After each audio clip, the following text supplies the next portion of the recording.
आज के मुख्य समाचार। प्राइवेट बसों से कारोबार को नुकसान। कुत्तों की बढ़ती घटनाओं पर करमचंद भाटिया ने जताई चिंता।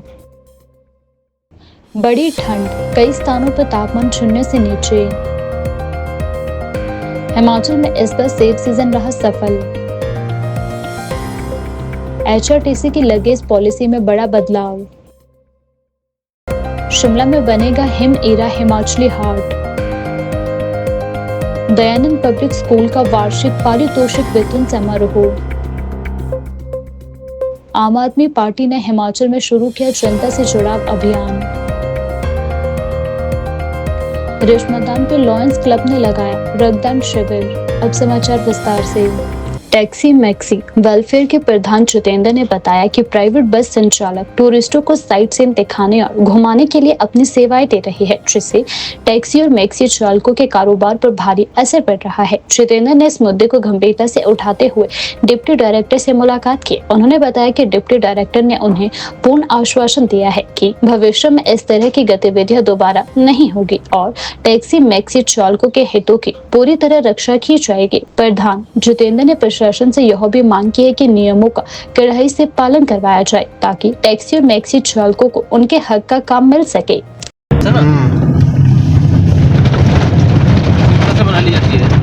नहीं साइड सीन करवा रही है शिमला का, मनाली का।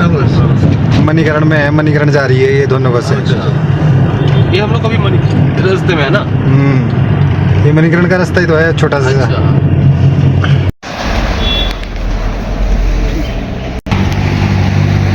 नमस्कार, मैं जितेंद्र ठाकुर, राजधानी टैक्सी मैक्सी वेलफेयर सोसाइटी का प्रधान।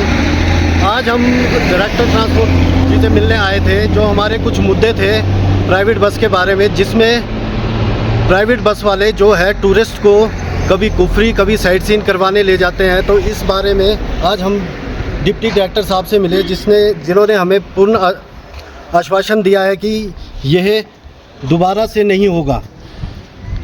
धन्यवाद। नमस्कार, मैं महेंद्र ठाकुर। जैसे कि आज हमारा डेलीगेशन है जो यहाँ निदेशक मोदी जी से मिलने आया था। ये हमारा मुख्य मुद्दा था कि आज ये प्राइवेट बसें हैं जो रूट पे चलने वाली जो बसें हैं, ये आए दिन जो है साइट सीन करवाती है और एक टूरिस्टों को एक स्थान से दूसरे स्थान तक ले जाती है। तो इस मुद्दे से लेकर हमें जो डिप्टी डायरेक्टर जी से मिले और इन्होंने हमें आश्वासन दिया है और कि इन्होंने कहा है कि भी हम इनके ऊपर कार्रवाई करेंगे, क्योंकि आए दिन आप लोग देखते होंगे कि ये बसें हैं जो कभी कुफरी जा रही है, कभी कहीं जा रही है, कभी कहीं जा रही है, जबकि ये काम ये है जो नहीं कर सकते हैं। और ये अनलीगली तौर पे कई बार परमिशन यहाँ से परमिशन ले लेते हैं और कई बार है जो विदाउट परमिशन है ये लोग है जो कभी मनाली इनकी गाड़ियाँ जा रही है, कभी कुफरी इनकी गाड़ियाँ जा रही है, कभी जैसे सपोज करो आपके कहीं कच्ची घाटी के एरिया से अगर सवारी हो तो वो मॉल रोड ये लोग ले जा रहे हैं, जिसमें कि सीधा फ़र्क है जो हमारे काम पे पड़ रहा है। क्योंकि पहले ही है जो हिमाचल में जो टूरिज़्म है जो पिट चुका है, तो यही हमारा हमें जो इन्होंने आश्वासन दिया है और हम उम्मीद भी करते हैं कि ये कार्रवाई करेंगे इसके ऊपर। और मैं सभी जितने भी प्रशासन के अधिकारी है और जितने या पुलिस विभाग है, कोई भी है, यदि इस तरीके से ये पाए जाएंगे तो हम उम्मीद करते हैं सभी डिपार्टमेंट से कि इसके ऊपर जो एक्शन लेंगे। धन्यवाद। प्राकृतिक चुनौतियों और मौसम की मार के बावजूद इस साल हिमाचल प्रदेश में सेब सीजन पिछले 2 वर्षों से बेहतर रहा। 31 अक्टूबर तक राज्य की विभिन्न मंडियों में कुल 2,74,04,933 कार्टन सेब पहुंचे। इनमें से 1,27,40,354 कार्टन प्रदेश की मंडियों में बिके, जबकि 1,46,64,580 कार्टन राज्य से बाहर भेजे गए। पिछले वर्ष 2024 में इसी अवधि तक केवल 2,08,00,000 कार्टन ही बाजार में पहुंचे थे, यानी इस बार करीब 66 लाख कार्टन अधिक से बाजारों तक पहुंचे हैं। मंडी मध्यस्थता योजना के तहत इस वर्ष 245 कलेक्शन सेंटरों के माध्यम से 98,268 मीट्रिक टन सेब की खरीद हुई, जो पिछले वर्षों की तुलना में काफी अधिक है। वर्ष 2024 में केवल 36,851 मीट्रिक टन और 2023 में 52,373 मीट्रिक टन सेब की की खरीद दर्ज की गई थी। सेब सीजन के दौरान भारी बारिश, भूस्खलन और सड़कों के टूटने से बागवानों को पैकिंग व परिवहन में भारी दिक्कतें आई। कई इलाकों में सड़क बंद रहने से माल नीचे पहुंचने में देरी हुई, जबकि जुलाई अगस्त की भारी वर्षा ने फलों की गुणवत्ता को भी प्रभावित किया। फिर भी इन तमाम मुश्किलों के बावजूद बागवानों ने रिकॉर्ड उत्पादन और आपूर्ति का नया इतिहास बनाया। बागवानी विभाग के निदेशक विनय सिंह ने कहा कि भारी बारिश और आपदाओं के बावजूद इस बार का सेब सीजन उम्मीद से बेहतर रहा है। 31 अक्टूबर को आधिकारिक तौर पर सेब सीजन समाप्त माना गया है। हालांकि ऊंचाई वाले क्षेत्रों में थोड़ी मात्रा में सेब नवंबर के शुरुआती दिनों तक आता रहेगा। सामाजिक कार्यकर्ता करमचंद भाटिया ने शिमला शहर में आए दिन बढ़ रही आवारा कुत्तों की घटनाओं पर गहरी चिंता व्यक्त की है। उन्होंने कहा कि शहर के विभिन्न क्षेत्रों में आवारा कुत्तों के काटने की घटनाएं लगातार बढ़ रही है, जिससे आम नागरिकों में भय और असुरक्षा का माहौल बना हुआ है। उन्होंने नगर निगम शिमला से इस समस्या पर शीघ्र और ठोस कार्यवाही करने की मांग की है। उन्होंने चेतावनी दी कि यदि जल्द ही आवश्यक कदम नहीं उठाए गए तो वे महापौर के कार्यालय के बाहर धरना प्रदर्शन करने के लिए मजबूर होंगे।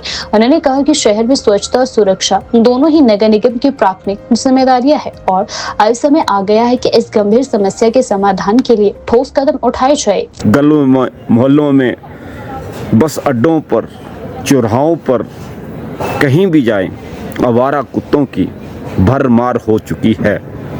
आए दिन कुत्ते लोगों को काट रहे हैं। स्कूल के बच्चों का स्कूल जाना, बसों के लिए इंतज़ार करना, खड़े होना दुश्वार हो गया है। लेकिन जिस तरह नगर निगम शिमला को इस मामले में गंभीर होना चाहिए, गंभीर नहीं। अप्रैल के बाद आज तक, अप्रैल 2025 के बाद आज तक ना जाने कितने लोगों को रोज कुत्ते काट रहे हैं। नगर निगम के ध्यान में आने के बावजूद केवल नगर निगम शिमला के द्वारा, संबंधित प्रशासन के द्वारा, केवल समाचार पत्रों के माध्यम से ही शहर के नागरिकों को आश्वासन दिए जा रहे हैं, गुमराह किया जा रहा है, भ्रमित किया जा रहा है। 2 दिन पूर्व सब्जी मंडी में हिमाचल प्रदेश के माननीय उच्च न्यायालय में अधिवक्ता के मुंशी को काट लिया गया। और इसके अलावा रोज एक दिन में 30-32 लोगों को कुत्तों के द्वारा काटा जा रहा है। गंभीर चिंता का विषय है ये, बहुत ही गंभीर चिंता का विषय है। शिमला में 2.5-3 लाख से ऊपर की आबादी है, 2.5-3 लाख से ऊपर की आबादी है। लेकिन जो हमने हाल ही में समाचार पत्रों में पढ़ा कि 60 कुत्तों का ही पंजीकरण हुआ है, कितनी हैरानी है। हैरानी का विषय है कि 2.5-3 लाख से ऊपर शिमला शहरी की आबादी है। हजारों कुत्ते शहरों में लोगों ने पाल रखे हैं, लेकिन पंजीकरण केवल 60 कुत्तों का है। लोगों ने घरों में कुत्ते पाले होते हैं, पंजीकरण नहीं करवाया होता है, काट लिए तो बोलते हमारे नहीं है, आवारा है। लेकिन घरों में रोटी पानी उनको सारी व्यवस्था है। गली मोहल्लों बाजारों में सार्वजनिक स्थलों पर कुत्तों को घुमाया जा रहा है। लोगों की दुकानों के आगे, मकानों के आगे, घरों के आगे, शटरों के आगे, हर कहीं गंदगी फैलाई जा रही है। जबकि नगर निगम शिमला के एक्ट में प्रावधान है कि अगर सार्वजनिक स्थलों पर कुत्तों को घुमाने ले जाना है तो उनके सोच के लिए पोट रखना होगा, लेकिन वो नियम लागू नहीं हो रहे हैं। और हम नगर निगम शिमला से पूछना चाहते हैं कि आज तक नगर निगम शिमला ने कितने कुत्तों के ऐसे कुत्ते मालिकों के चालान किए जिन्होंने सड़कों पर गंदगी फैलाई। चिंता का विषय है। नगर निगम शिमला की जिम्मेदारी है कि शहर में लोगों को कुत्तों के काटने से मुक्ति दिलाई जाए, उनको सुरक्षा प्रदान की जाए। लेकिन नगर निगम शिमला इस मामले में गंभीर नहीं। और जो कुत्ता प्रेमी है, हमें कुत्ता प्रेमियों से कोई आपत्ति नहीं, हम भी पशुओं से, जानवरों से प्रेम करते हैं। कुत्तों से हमें प्रेम है, जानवरों से प्रेम है, सभी को जीने का अधिकार है। लेकिन जो कुत्ता प्रेमी है, उन्होंने 1-2 लाख के पालतू कुत्ते पाल रखे हैं, उन्होंने 1-2 लाख के पालतू कुत्ते पाल रखे हैं। लेकिन सड़कों पर आवारा कुत्तों को लेकर प्रेम दिखाया जा रहा है, कुत्ता प्रेमी बने रहे। हम चाहते हैं कि कुत्ता प्रेमी जो है 5-10 पालतू कुत्ते ले जाकर अपने घरों में रखें, पालें, फिर कुत्ता प्रेम दिखाएं, उसमें कोई आपत्ति नहीं है।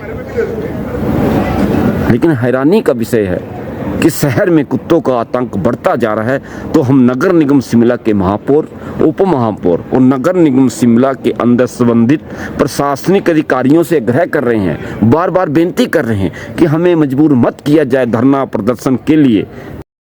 हिमाचल प्रदेश में ठंड का प्रकोप लगातार बढ़ता जा रहा है। तापमान में तेजी से गिरावट आने के कारण राज्य के अधिकांश हिस्सों में सुबह और शाम के समय ठिठुरन पड़ रही है। ऊंचाई वाले इलाकों में शीतलहर का असर तेज हो गया है, जबकि निचले क्षेत्रों और घाटियों में हल्का कोहरा छाने लगा है। राज्य में 25 स्थानों पर न्यूनतम तापमान 10 डिग्री सेल्सियस से नीचे दर्ज किया गया है। इनमें 8 स्थानों पर तापमान 5 डिग्री से कम और 3 जगह माइनस पे पहुंच गया है। केलांग, कुकुमसेरी और ताबू में न्यूनतम तापमान माइनस में दर्ज किया गया है, जबकि कल्पा में तापमान 0 डिग्री पर पहुंच गया है। ठंड बढ़ने के कारण कई ऊंचे इलाकों में पानी के स्रोतों और नलों में बर्फ जमने लगी है। वहीं बिलासपुर और सुंदरनगर में बुधवार सुबह हल्का कोहरा भी दर्ज किया गया। मौसम विभाग केंद्र शिमला के अनुसार पूरे प्रदेश में 18 नवंबर तक मौसम शुष्क रहने का अनुमान है। हालांकि तापमान में गिरावट का यह क्रम जारी रहेगा। ठंड के बढ़ते असर के साथ हीटर, ब्लोअर और गर्म कपड़ों की मांग भी तेजी से आई है। वहीं मनाली और शिमला जैसी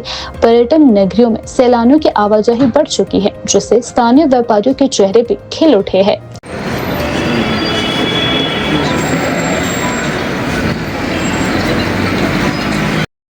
हिमाचल पथ परिवहन निगम HRTC अपनी लगेज पॉलिसी में संशोधन करने जा रहा है। प्रदेश सरकार ने निगम को इस संबंध में निर्देश भी जारी कर दिए हैं। इसके तहत पॉलिसी में पारदर्शिता लाने और जनता पर वित्तीय बोझ कम करने पर जोर दिया गया है।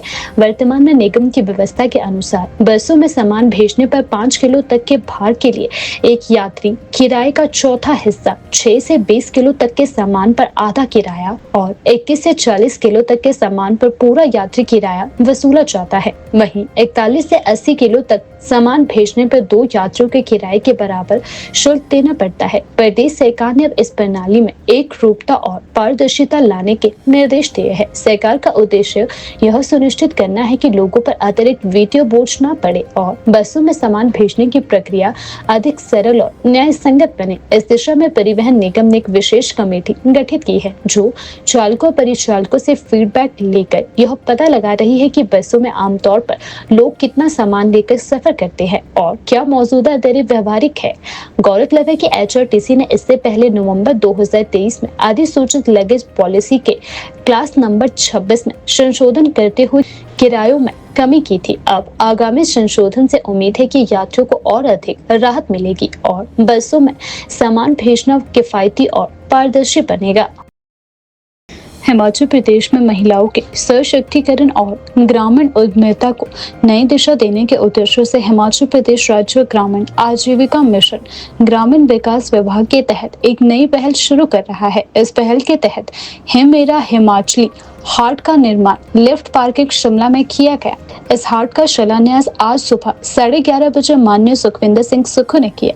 इस अवसर पर ग्रामीण विकास एवं पंचायती राज मंत्री अनिरुद्ध सिंह, शिमला शहरी विधायक हरीश चनाठा, महापौर सुरेंद्र चौहान विशेष रूप से उपस्थित रहे। करीब 2 करोड़ की लागत से बनने वाला यह आधुनिक हाट डेंसल ढांचे में तैयार किया जाएगा, जिसमें 24 से 25 दुकानें बनाई जाएगी। ये दुकानें प्रदेश के 12 जिलों के स्वयं सहायता समूहों को आवंटित की जाएगी, जिससे ग्रामीण महिलाएं अपने उत्पाद सीधे उपभोक्ताओं को पहुंचा सकेंगे। मेरा हिमाचली हाट में ग्रामीण कला, शिल्प, हस्तकरघा उत्पाद, खाद्य प्रसंस्करण वस्तु और पारंपरिक हिमाचली व्यंजन एक ही स्थान पर उपलब्ध होंगे। इसका उद्देश्य स्थानीय लोगों और पर्यटकों को हिमाचल की असली संस्कृति, परंपरा और स्वाद से जोड़ना रहेगा। इस परियोजना में महिलाओं को स्थायी आजीविका और आत्मनिर्भरता के अवसर मिलेंगे। साथ ही यह पहल एरा ब्रांड को सशक्त बनाते हुए महिला उद्यमियों की पहचान और आमदनी बढ़ाने में मदद करेगी। 3 साल पहले हमारी जब सरकार बनी थी और हमारी सरकार का लक्ष्य ग्रामीण अर्थव्यवस्था को मजबूत करना। ग्रामीण अर्थव्यवस्था कैसे मजबूत होगी, वो केवल ना शब्दों में रहे, लेकिन सही मायने में उन्हें गांव की जो महिलाएं हमारे कार्य करते हैं, गांव के जो युवा साथी और गांव के जो किसान बागवान कार्य करते हैं, उनके हाथ में पैसा कैसे दिया जाए। इस दृष्टिकोण से हमारी सरकार ने सोचना शुरू किया और हमारी सरकार का तीसरा केंद्र बिंदु ग्रामीण अर्थव्यवस्था है। तीसरा केंद्र बिंदु अगर ग्रामीण अर्थव्यवस्था, तो किस प्रकार से ग्रामीण अर्थव्यवस्था को मजबूत करना है, उसके कुछ पहलू हैं। इस दिशा में जो वो प्रोडक्ट तैयार करती है, हिमीरा के नाम से हमने उस प्रोडक्ट को बेचने की कोशिश की और ONDC ओपन नेटवर्क डिजिटल जो हमारा एक भारत सरकार का प्लेटफॉर्म है, उसके माध्यम से हमने इस वर्ष तकरीबन 25 लाख रुपए का हिमीरा का बिजनेस किया है। ये एक बड़ी सफलता की बात है। ये अभी धीरे धीरे आगे बढ़ेगा, इसको पूरे राज्य में लागू करना है। और मेरी ग्रामीण विकास मंत्री अमरूद सिंह जी से जब बात हुई, इसने इसमें विशेष रुचि रखी और आज हम उस सफलता की राह में आगे बढ़ रहे हैं। गाँव की महिलाएं कभी ये नहीं सोच सकती थी कि यहाँ भी हिमीरा के बुक कैफे खुलेंगे, हिमीरा की ग्रामीण की महिलाएं कैंटीन चलाएगी और आने वाले समय में फूड वैन भी चलाएगी। और फूड वैन से जिन हमने अपनी बहनों को ये फूड वैन दी है, 50,000 रुपये की इनकम इसमें हो रही है। इस वर्ष हम इसमें 60 फूड वैन और अपने ग्रामीण महिलाओं को देंगे ताकि वो अपने आप को समर्थ कर सके। पहला शिक्षा के क्षेत्र में, दूसरा हेल्थ के सेक्टर में और तीसरा ग्रामीण अर्थव्यवस्था के संदर्भ में। और उन बिंदुओं को तय करने के बाद उस पर ध्यान दिया जा रहा है और क्या है। और जब से मैं हमेशा विभाग की बैठक लेता रहता हूँ, माननीय मंत्री जी, ग्रामीण विकास मंत्री अमरूद सिंह जी से मेरी चर्चा होती रहती है। मुझे बड़ी खुशी है कि हमारे हिमीरा प्रोडक्ट को ONDC एक प्लेटफॉर्म है, उस प्लेटफॉर्म के माध्यम से ऑनलाइन जो हमने बिक्री की है वो 25 लाख रुपए के करीब की है। ये हिमीरा का जो प्रोडक्ट है, ये ग्रामीण महिलाओं द्वारा, गांव की महिलाओं द्वारा तैयार किया जाता है और तैयार करने के बाद इसकी पैकिंग हिमीरा के माध्यम से की जाती है और सारी जगह हम इसको, जो ऑनलाइन ऑर्डर देता है उसकी सप्लाई हम इसकी करते हैं। हिमीरा एक ऐसा प्रोडक्ट है जो महिलाओं द्वारा तैयार किया गया प्रोडक्ट है, सभी प्रकार से, चाहे घी है, चाहे शहद है, चाहे कोई और प्रोडक्ट है। तो महिलाओं को सशक्तिकरण करना हिमाचल प्रदेश सरकार की जिम्मेवारी भी है और इस दिशा में हमने बहुत अधिक कदम भी उठाए हैं। पहली बार महिलाओं को फूड वैन उपलब्ध करवाई गई है। अगले वर्ष और हम 60 और फूड वैन इसी वर्ष इस योजना के तहत इन महिलाओं को उपलब्ध करवाएंगे। और निश्चित रूप से जैसे जैसे महिलाएं, युवा साथी सशक्त होंगे, हमारी आय उन युवाओं की और किसान की और हमारी आय अच्छी होगी और आत्मनिर्भर हिमाचल प्रदेश की तरफ हमारे ये बढ़ते कदम।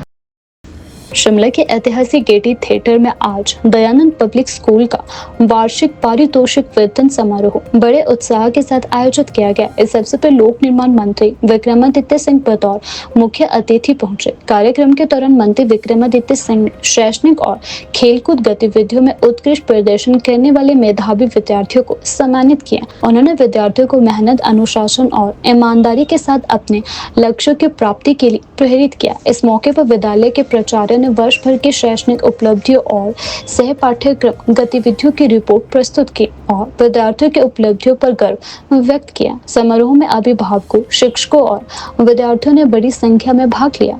कार्यक्रम में सांस्कृतिक प्रस्तुतियों के माध्यम से विद्यार्थियों ने हिमाचली संस्कृति और सामाजिक सरोकारों को सुंदर ढंग से प्रस्तुत किया, जिसे दर्शकों ने खूब सराहा।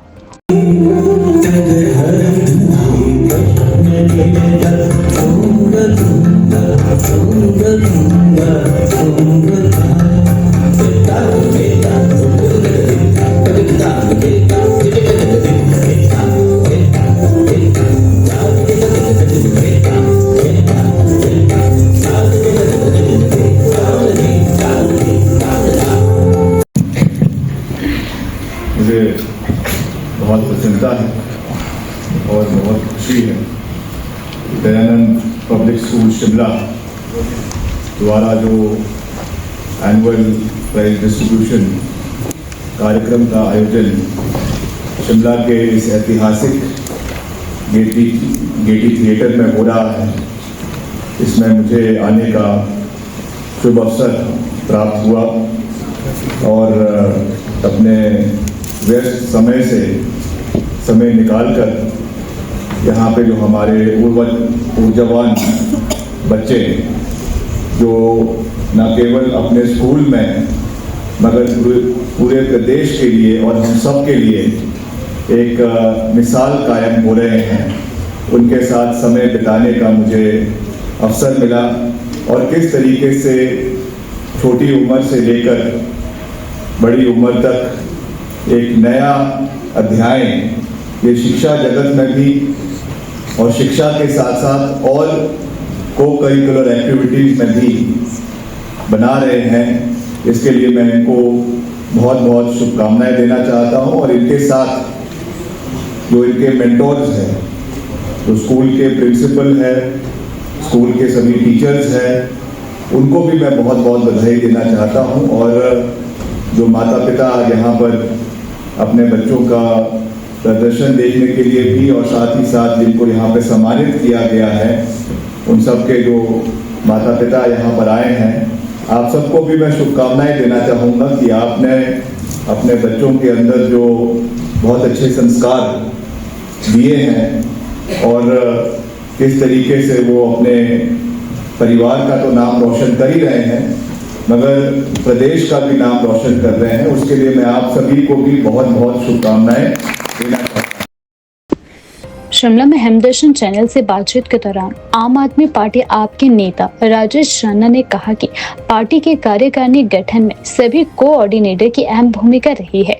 उन्होंने कहा कि आम आदमी पार्टी एक ऐसी राजनीतिक शक्ति है जो जनता के असली मुद्दों को उठाने का कार्य कर रही है। उन्होंने कहा कि पार्टी ने प्रदेश में स्कूलों और अस्पतालों की जमीनी स्थिति जानने का अभियान शुरू किया है ताकि व्यवस्था में सुधार लाया जा सके। उन्होंने बताया कि इसी रणनीति के साथ आम आदमी पार्टी बिहार चुनाव में भी जनता के मुद्दों पर उतर रही है। बिहार के हालिया एग्जिट पोल को गलत बताते हुए राजेश राणा ने दावा किया कि तेजस्वी यादव के नेतृत्व में सरकार का गठन तय है। उन्होंने कहा कि जनता अब पारंपरिक दलों से उब चुकी है और बदलाव चाहती है। हिमाचल की मौजूदा सरकार पर निशाना साधते हुए उन्होंने कहा कि 3 साल बीतने के बावजूद व्यवस्था परिवर्तन दिखाई नहीं दी है। महिलाओं को 1500 देने का वादा आज तक अधूरा है, जिससे सरकार की नीयत पर सवाल उठते हैं।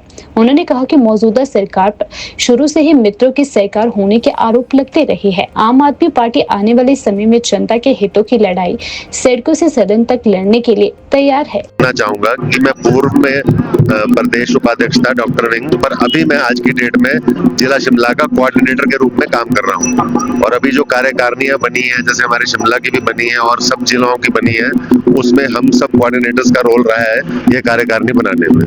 अब दूसरा, आप जो बिहार का कह रहे हो, बिहार जो है, जो एग्जिट पोल आ रहे हैं, मुझे लगता है एग्जिट पोल गलत है। वहां पे पूरा जोर तेजस्वी यादव का है।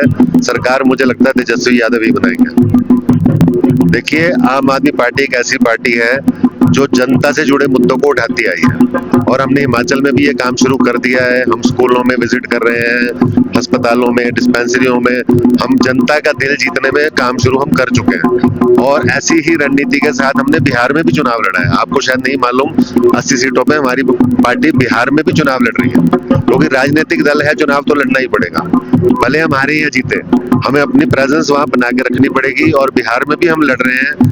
हमें पता है कि शायद हमारी सीट्स ना आ पाए वहां पे, बट हम जनता के मुद्दों के साथ चुनाव में उतरते रहेंगे। ये सरकार जब आई थी तो सबसे पहले हमारे सीएम साहब ने कहा था कि हम व्यवस्था परिवर्तन के लिए आए हैं, पर मैं ये कहना चाहूंगा, इन 3 सालों में हमें कोई भी व्यवस्था परिवर्तन जमीन पे नहीं दिखी।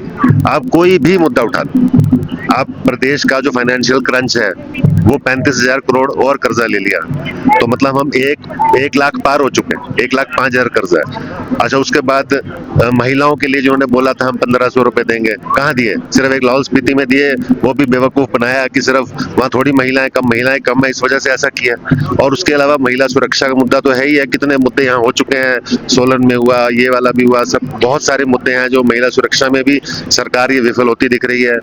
और इसके अलावा स्पोर्ट्स में बस एक अभी अच्छी खबर आई है कि जो स्पोर्ट्स में अचीवर है उसको 1 करोड़ रुपए अनाउंस किया है सीएम साहब ने, ये बहुत अच्छी खबर है।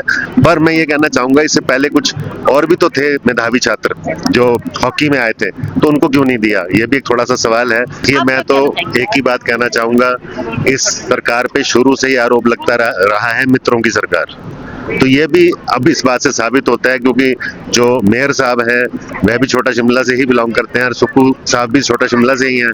तो ये मैं ये कहूंगा कि ये वही मित्रों वाला हिसाब है जो उनका कार्यकाल बढ़ा दिया गया। आपदा के लिए तो मैं यही कहना चाहूंगा, दोनों मुख्य दल सिर्फ राजनीति खेल रहे हैं और कुछ नहीं कर रहे हैं। एक तरफ तो सीएम साहब ने भी कल ये बोला कि पीएम मोदी जी ने 15,000 करोड़ रुपए हमारे प्रदेश को अनाउंस किए, पर सीएम साहब ये कह रहे हैं कि 1 रुपया भी नहीं आया। अब उधर से भाजपा के नेता ये कह रहे हैं कि फंड आ रहा है, ये मिसयूज कर रहे हैं। तो ये बात किसकी बात हम माने? अब सीएम साहब का कल ही बयान था अखबार में कि 15,000 करोड़ में से 1 रुपया भी नहीं आया। तो अब सर्दी सिर पे आ रही है, लोग वहां बेघर बैठे हैं। देखो जमीन पे जिनके साथ आपदा आई है उनके लिए तो सरकार कुछ भी नहीं कर रही, ना ये सरकार कर पा रही है ना भाजपा की। और मैं एक बात और बहुत इंपॉर्टेंट कहना चाहूंगा, हमारे प्रदेश के 7 एमपी हैं जिसमें से 4 तो चुने हुए हैं भाजपा के। उन लोगों ने क्या काम किया आपदा में? उन्होंने वहां जाके राहत में हेल्प क्यों नहीं करी? इनको तो चाहिए था कि दोनों दल टीम बना के जाते और हमारे प्रदेश के लिए आपदा राहत की मांग करते। तो ये एक दूसरे के साथ गेम खेल रहे हैं और बस बयान पे बयान दे रहे हैं, और जो आपदा से त्रस्त लोग हैं वो वैसे ही जी रहे हैं, जमीन पे घरों से बाहर सो रहे हैं। अब सर्दी शुरू हो चुकी है, आज भी खबर थी कि 90 लोग वहां पे विवश हैं बाहर सोने के लिए। शिमला के ऐतिहासिक कृष्ण मैदान पर लॉयंस क्लब शिमला की ओर से एक रक्तदान शिविर का आयोजन किया गया। इस शिविर में रिपन हॉस्पिटल से आए डॉक्टर्स की टीम ने विशेष सहयोग किया और रक्त संग्रह प्रक्रिया को सफलतापूर्वक संपन्न किया। रक्तदान शिविर में अनेक सामाजिक कार्यकर्ताओं, युवाओं और स्थानीय नागरिकों ने उत्साहपूर्वक भाग लिया। इसी अवसर पर शिमला के डॉक्टर राजेश चांदना ने अपना 22वां रक्तदान किया। उन्होंने कहा कि एक बार का रक्तदान 4 लोगों की जिंदगी बचा सकता है, इसीलिए समाज के हर व्यक्ति को आगे बढ़कर रक्तदान करना चाहिए। लॉयंस क्लब शिमला के अध्यक्ष गोपाल कृष्ण वैद ने बताया कि लॉयंस क्लब हर वर्ष ऐसे रक्तदान शिविर और स्वास्थ्य शिविर आयोजित करता है। इस दौरान लोगों की स्वास्थ्य जांच, ब्लड टेस्ट और अन्य जांचें भी की जाती हैं। उन्होंने कहा कि लॉयंस क्लब पूरे देश में सेवा और सहयोग की भावना के साथ समाज के जरूरतमंद लोगों की मदद के लिए हमेशा आगे रहता है। मैं डॉक्टर गंगा शर्मा हूँ और मैं blood centre DDO zonal hospital Shimla में एमओ इंचार्ज हूँ ब्लड सेंटर की, और मैंने पैथोलॉजी में अपना डिग्री ली हुई है जी। रक्तदान महादान माना जाता है और मैं यहाँ आकर खासकर मैं लायंस क्लब शिमला को, इनके प्रेसिडेंट को और इनकी पूरी टीम को बहुत बहुत धन्यवाद देना चाहती हूँ, आभार अपना प्रकट करना चाहती हूँ कि उन्होंने इतना अच्छा कैंप ऑर्गेनाइज किया। ये सिर्फ आज की बात नहीं, इनका रेगुलर फीचर है। ब्लड डोनेशन कैंप भी करते रहते हैं और जब भी हमें रक्त की आवश्यकता हो तो कैंप भी ऑर्गेनाइज करते हैं और डोनर्स भी भेजते हैं। तो मेरा इनके लिए बहुत धन्यवाद और बहुत आभार। बहुत ही सक्सेसफुल कैंप चल रहा है आज। देखो रक्तदान महादान है, और एज ए डॉक्टर मैं ये बात कहना चाहूंगा कि मुझे आज तक भी 1% भी कमजोरी नहीं आई। मतलब अभी भी मैं दे के बैठा हूँ, मुझे सिर्फ बैठा हूँ, बाकी लोग खड़े हैं क्योंकि अभी जस्ट दे के हटा हूँ, अदरवाइज मुझे कोई दिक्कत नहीं है। और एक बहुत बड़ी बात मैं कहना चाहूंगा कि आप 1 यूनिट अगर ब्लड देते हैं तो हम उसके 4 कंपोनेंट बनाते हैं डॉक्टर, तो मैम तो 4 लोगों के वो काम आएगा ब्लड। तो ये बहुत, आपने एक तरह से 4 लोगों की आज जान बचाई है। तो मैं ये सबको, आज के यूथ को भी कहना चाहूंगा कि आप आइए, बढ़ चढ़ के इसमें हिस्सा लें, और ब्लड देने से कोई भी कमजोरी नहीं आती। साल में आप 4 बार भी दे सकते हैं, सही कह रहा हूँ मैम? तो चलो मैं साल में 1 बार देता हूँ और ये 22वां है, और मैम से भी पूछा है कि 65 साल की उम्र तक आप दे सकते हैं, तो इसका मतलब 8 मौके और हैं मेरे पास अभी। तो मैं भी इसका मतलब 22-30 तक तो पहुंच ही जाऊंगा अगर हेल्थ ठीक रही तो। कुछ नहीं है, आप अगर हेल्दी इंडिविजुअल हैं, चाहे मेल हैं चाहे फीमेल है, देखो साइंस तो यही बोलते हैं ना, अगर एचबी आपका 12 से ऊपर है तो you can donate blood, simple. अगर आपको कोई मेजर बीमारी नहीं है, वैसे भी आपका ये कुछ टेस्टों की स्क्रीनिंग करेंगे, कुछ जो डिजीज होते हैं जैसे HIV है, HBsG है, ये सब टेस्ट होंगे और हमें बताया जाएगा कि हमारा पॉजिटिव आता है, तो फिर उस ब्लड को ही आइसोलेट कर देंगे, उस ब्लड को यूज नहीं करेंगे। देखो लॉयन क्लब का मैं प्रेसिडेंट नाते, और जहाँ जो लॉयन क्लब का एम है वो हमेशा ही हम ब्लड डोनेट तो हर साल 2-3 कैंप लगाते हैं, और जब कभी हॉस्पिटल से भी कभी डिमांड आती है, पीछे हमें KNH से भी डिमांड आई थी, तो आप उनके लिए भी एक ब्लड डोनेट कैंप करेंगे। तो ये जो ब्लड कैंप का है, ये हमारा हर साल का प्रोजेक्ट है, परमानेंट प्रोजेक्ट है। हर साल हमारे सारे क्लब पूरे इंडिया में क्या पूरे विश्व में ये सब 2-3 हर क्लब एक या 2 तो ब्लड डोनेशन कैंप होते ही है। तो इसका उद्देश्य तो मेन यही है कि अगर हम समाज में किसी तरह भी किसी के काम आ जाएं तो वो हमारे लिए एक उपलब्धि होगी, हमारे लिए एक जो हम करना चाहते हैं उसके राह पे चलेंगे। तो ये जैसे हमने वो लगा रखा है ना जी, देखो सारे हम प्रोजेक्ट वो सारे प्रोजेक्ट करते हैं, ब्लड डोनेशन के साथ साथ मेडिकल कैंप भी करते हैं। जो अभी हाल ही में हमने पीछे स्पोर्ट्स कॉम्प्लेक्स माल रोड पे किया था, उसमें भी 170 लोग लाभान्वित हुए, जिनको कि हमने फ्री चेकअप कराने के बाद उनके 7 तरह के टेस्ट भी कराए और उसके बाद मेडिसिन भी फ्री दी। जिसको कोई प्रॉब्लम थी, जिसके मेडिसिन डॉक्टर ने लिखी है उसको उनको मेडिसिन भी फ्री दी। तो इस तरह के कोई पौधारोपण है, इस तरह के सामाजिक कोई भी कार्यक्रम हो तो हम बढ़ चढ़ के हिस्सा लेते हैं उसमें। लॉयन क्लब की हमेशा इच्छा ही रहती है ये ब्लड डोनेशन कैंप, ये तो बहुत मस्ट है, क्योंकि जैसे डॉक्टर साहब ने बताया कि एक जो आदमी ब्लड डोनेट करता है उसके पीछे 4 लोगों को फायदा हो जाता है। तो ये तो हमारा हमेशा ध्येय रहेगा, हमेशा करते रहेंगे।